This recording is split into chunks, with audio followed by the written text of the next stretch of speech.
केजरीवाल का जो साथी विभव कुमार अभी तक अकड़ रहा था, उससे जुड़ी हुई एक बहुत बड़ी खबर सामने आई है। बहुत ध्यान से सुनिएगा, क्योंकि स्वाति मालीवाल को पीटकर जो विभव कुमार चौड़ा हो रहा था, उस विभव कुमार के सामने अब रोने की नौबत आ गई। अचानक कोर्ट में ऐसा क्या हुआ कि विभव कुमार को रोना पड़ा, पछताना पड़ा। स्वाति मालीवाल ने हालत खराब कर दी है विभव कुमार की, और केजरीवाल एंड कंपनी कुछ कर भी नहीं पा रही, विभव कुमार को बचा भी नहीं पा रही। लगातार कोर्ट में अपील दायर की जा रही है, लेकिन कोर्ट ने कुछ ऐसी बात कह दी है, कुछ ऐसा हैरान करने वाला फैक्ट बता दिया है, जिसने यह साबित कर दिया कि विभव कुमार अभी कुछ महीनों तक तो जेल से बाहर नहीं आ रहा। और स्वाति मालीवाल अगर इसी तरह विभव कुमार के खिलाफ कानूनी लड़ाई लड़ती रही तो शायद सालों लग सकते हैं विभव कुमार को बाहर आने में। बहुत ध्यान से सुनिएगा जो हम आपको बताने जा रहे हैं। कोर्ट में क्या हुआ, कोर्ट ने विभव कुमार को कैसे फटकार लगाई और क्या कुछ कहा है उस आदमी के बारे में जिसको भला मानुष बताने की कोशिश की जा रही थी केजरीवाल की तरफ से, आम आदमी पार्टी के नेताओं की तरफ से। जिसे भला आदमी बताया जा रहा था, उस आदमी पर कोर्ट ने ऐसी बात कह दी है कि केजरीवाल सुनेंगे तो तोते उड़ जाएंगे उनके। उससे पहले आपको बताते हैं, जो 14 मई की घटना थी, यानी जब मारपीट की यह घटना हुई थी, इस घटना को लेकर अब जो स्वाति मालीवाल हैं, उन्होंने मुलाकात की है उपराष्ट्रपति जगदीप धनखड़ से। अब यह मुलाकात क्यों खास है, क्यों स्वाति मालीवाल उपराष्ट्रपति से मुलाकात करने पहुंची हैं, बहुत ध्यान से समझिएगा। क्योंकि स्वाति मालीवाल राज्यसभा सांसद हैं और उनके पास विशेषाधिकार है। उनके पास आम आदमी को जितने अधिकार मिले हैं, उनमें से कुछ अलग अधिकार, कुछ विशेष अधिकार हासिल है। और वो चूंकि राज्यसभा की सदस्य हैं और राज्यसभा के उपसभापति हैं जगदीप धनखड़, ऐसे में उन्होंने जगदीप धनखड़ से मुलाकात की है। और अगर इस पूरे मामले पर उपराष्ट्रपति, यानी कि जो राज्यसभा के सभापति होते हैं, राज्यसभा के सभापति ने अगर संज्ञान ले लिया, तो इसका सीधा सीधा मतलब क्या बनता है? इसका सीधा सीधा मतलब यह बनता है कि विभव कुमार सालों तक जेल में ही सड़ेगा, जेल में ही रहना पड़ेगा विभव कुमार को। ऐसी नौबत पैदा हो सकती है विभव कुमार के सामने। यानी जो केजरीवाल के राज जानता है, जो केजरीवाल के साथ लंबे समय से मौजूद है, जिसे पता है कि केजरीवाल ने कहां अच्छा काम किया और कहां बुरा काम किया, वो जब सलाखों के पीछे जाएगा तो शायद वो कई राज भी खोल सकता है।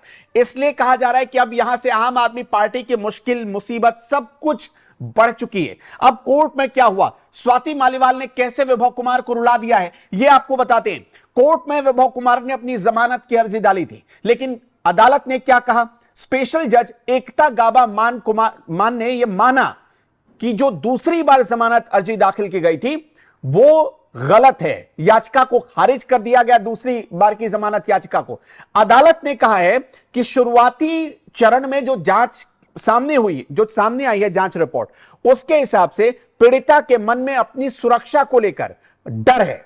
मतलब कि विभव कुमार से पीड़िता स्वाति मालीवाल डर रही हैं, क्योंकि उन्हें लगातार धमकियां दी जा रही है। स्वाति मालीवाल ने बताया भी था कि जब यह घटना हुई उसके बाद से आम आदमी पार्टी के जो लोग हैं, कुछ नेता, कुछ गुंडे, वो लगातार धमकियां दे रहे हैं।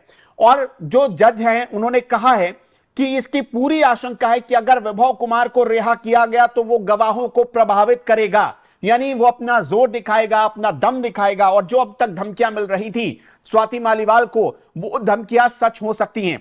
ये डर है कोर्ट को भी, और इसी डर की वजह से कोर्ट ने विभव कुमार की जमानत याचिका दूसरी बार खारिज कर दी है। अब यहां से जब जमानत याचिका खारिज हुई, तब विभव कुमार के सामने फिलहाल अगले 3 महीने तक तो जेल में ही रहने की नौबत पैदा हो गई है। यह जो जमानत याचिका खारिज हुई, इस जमानत याचिका, चूंकि 30 हजारी कोर्ट में यह मामले की सुनवाई चल रही थी, वहां से जमानत याचिका खारिज हुई। अब यहां से विभव कुमार के पास बहुत कम रास्ते बचते हैं, हाईकोर्ट ही जाना पड़ेगा, वहां पर अपील दायर करनी पड़ेगी। लेकिन विभव कुमार, इतना तो साफ है कि विभव कुमार के सामने रास्ते अब धीरे धीरे बंद होते जा रहे हैं। और जो कोर्ट ने कहा कि वो गवाहों को प्रभावित कर सकता है, इसका मतलब ये कि जो सबूत, जो साक्ष्य मौजूद हैं, उनके साथ छेड़छाड़ कर सकता है विभव कुमार। कितना पावरफुल है, देखिए कोर्ट भी ये मान रहा है कि ये पावरफुल इंसान है और ये अपने उसी इन्फ्लुएंस के दम पर जो गवाह मौजूद है, जो लोग स्वाति मालीवाल के फेवर में खड़े हैं, उनको इन्फ्लुएंस कर सकता है, और जो साक्ष्य पुलिस ने जुटाए हैं इस मामले से जुड़े हुए, उनको भी प्रभावित कर सकता है।